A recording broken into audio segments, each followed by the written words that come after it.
A recente queda na aprovação de Lula e a definição dos presidentes da Câmara e do Senado confirmaram o domínio do Centrão no Congresso e indicam que o presidente Lula deverá ter alguns desafios pela frente.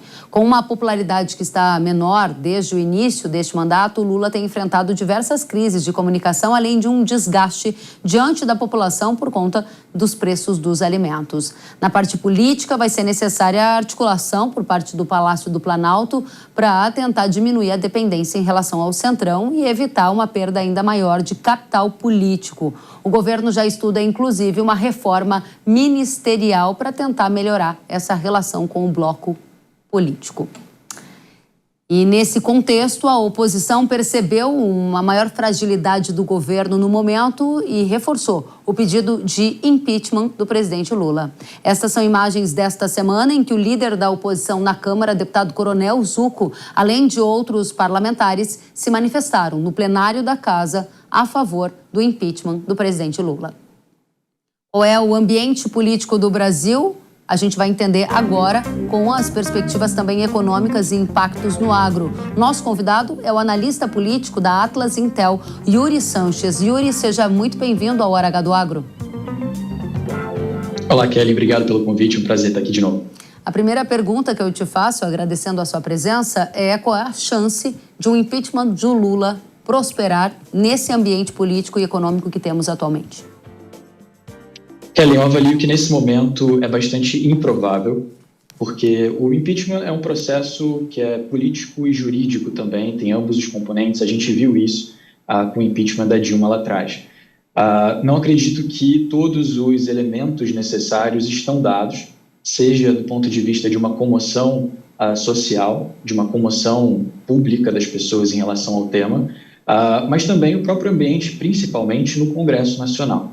A gente viu que, com a nova eleição dos presidentes das casas, da Câmara, do Senado, Davi Alcolumbre e Hugo Mota, esse equilíbrio de forças ele está sendo redesenhado. É um novo momento em que o governo não tem maioria na Câmara, não tem maioria no Senado, mas os dois presidentes, especialmente Hugo Mota, da Câmara, assume exatamente dizendo que busca uma maior harmonia, uma maior integração, diálogo com os poderes, entre os poderes. E ele mesmo disse que seria muito difícil pautar o impeachment do presidente Lula nesse momento. Então, acho que, na minha avaliação, esse é um momento em que a oposição é como um tubarão que sente cheiro de sangue na água. Então, viu um momento de extrema fragilidade do governo, em que a desaprovação do presidente e a avaliação do governo se tornam mais negativas, e isso faz com que eles partam para o ataque, principalmente porque se você consegue gerar um clima, uma comoção social que leve as pessoas para a rua para pedir o impeachment ou que mostre dissatisfação com o governo, a oposição já ganha, né? Ainda que não consiga efetivamente derrubar o presidente Lula através de um processo de impeachment, ela já ganha porque ela cria uma comoção, cria um momento para que o governo seja exposto em suas fragilidades de uma forma bastante clara, com o povo das ruas. Então essas imagens podem ajudar a ficar na memória do eleitor para, em 2016, lembrar desse momento e retirar, e não dar o seu voto ao PT ou ao governo e olhar para a oposição. Então, nesse momento, eu acredito que as chances de impeachment são improváveis.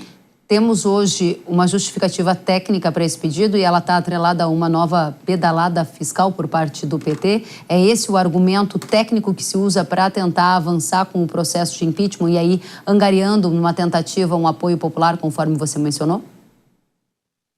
Sim, essa é uma justificativa técnica, assim como havia sido a pedalada fiscal da Dilma lá atrás, mas é algo que, bom, a AGO, né, a Advocacia Geral da União, já está se posicionando contra, vai recorrer, e também é um argumento técnico, mas o componente político, o componente da insatisfação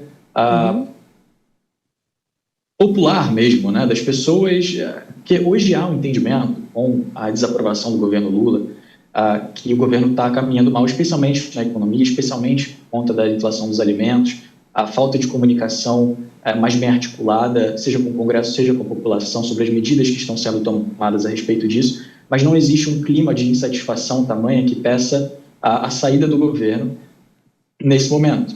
Então, acho que esse argumento técnico é algo que a oposição precisa usar, tem que ter um elemento técnico de um crime de responsabilidade, mas é algo muito mais para que gere uma comoção, tanto no Congresso, e também a gente precisa lembrar que com Hugo Mota e Davi Alcolumbre assumindo, vai haver uma reforma ministerial, vai haver uma nova reconfiguração política do governo tentando achar os seus espaços para construir uma maioria na Câmara, no Senado, para passar os seus projetos e contribuir para a governabilidade. Então, também é uma forma de você cobrar espaço. Muito bem. Você está falando em cobrar espaço e nós temos a pauta política dentro do Hora H do Agro pela capilaridade que ela tem dentro do cenário econômico e também do cenário do agro. No contexto de perda de capital político que hoje Lula enfrenta, há algo que você já enxerga que o governo do PT terá que ceder no Congresso de forma que possa afetar algum plano do agronegócio?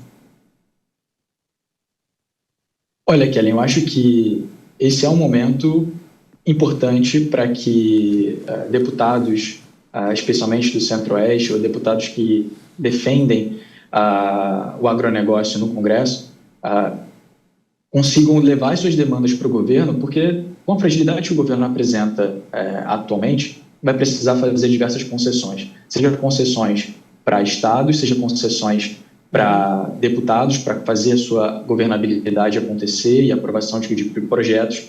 Então, acredito que sim, o governo precisaria, eu diria que é um momento adequado para que essas reivindicações do agro sejam atendidas por um governo, deixando muitas vezes de lado reivindicações da sua própria ala ideológica, seja do PT, do governo, e da própria militância. Então, acredito que esse é um momento em que o governo se vê nessa fragilidade e precisaria, sim, olhar para essas pautas, até entendendo a inflação dos alimentos. Então, fala-se sobre aumento de produtividade, poderia gerar diminuição dos preços. Então, acho que é uma pauta que o governo vai estar mais sensível para olhar, e nisso os representantes do agro brasileiro estão bem posicionados. Muito bem. Yuri Sanches, analista político da Atlas Intrel, muito obrigada por estar conosco. Volte sempre. Que agradeço a oportunidade, Kelly. Obrigado. Até a próxima. E em uma entrevista à rede de rádios nessa semana, o Lula disse que para baixar os preços de alimentos é importante que a população não compre aquele alimento que ela achar que está caro. Vamos ouvir. Com a alta no preço dos alimentos, Lula sugeriu que a população evite comprar produtos que estejam caros e substituam por similares, com preços mais acessíveis. A declaração do presidente foi dada a rádios da Bahia. Eu não posso comprar aquilo que eu acho que está sendo exagerado o preço. Então, eu vou deixar aí na prateleira, não vou comprar, sabe? Eu compro amanhã, eu compro outra coisa, eu compro similar. Esse é um processo educacional que nós vamos ter que fazer com o povo brasileiro. Segundo Lula, 3 pontos motivaram a inflação dos alimentos. São eles: a alta do dólar, o aumento da exportação dos produtos e a condução de política monetária pelo Banco Central. O petista classificou o aumento do dólar à atuação do Banco Central, que gerou problemas para o governo. Nós tivemos um aumento do dólar porque a gente teve um Banco Central totalmente irresponsável, que deixou uma arapuca que a gente não pode desmontar de uma hora para outra. Eu disse outro dia que a gente não pode dar um cavalo de pau num navio do tamanho do Brasil. O presidente também destacou o papel do país. Para ele, o Brasil é o celeiro do mundo, o que significa que precisa produzir mais. Nós abrimos 303 novos mercados para os produtos brasileiros, e quase todos os produtos de alimento. Significa que o Brasil virou verdadeiramente o celeiro do mundo. Significa que as pessoas estão comprando muito no Brasil. Significa que nós precisamos produzir mais, melhorar a qualidade, para que a gente possa baratear o preço. Na entrevista, Lula afirmou que o governo trabalha com afinco para garantir a redução dos preços nos supermercados. Para isso, o presidente deve se reunir nos próximos dias com produtores de carnes e também de arroz para debater medidas para baratear o preço dos alimentos. Está muito interessado nessa pauta porque se preocupa também com intervenções do governo numa tentativa de baratear o preço da comida que gera efeito colateral, distorcendo o livre mercado em que o agro participa.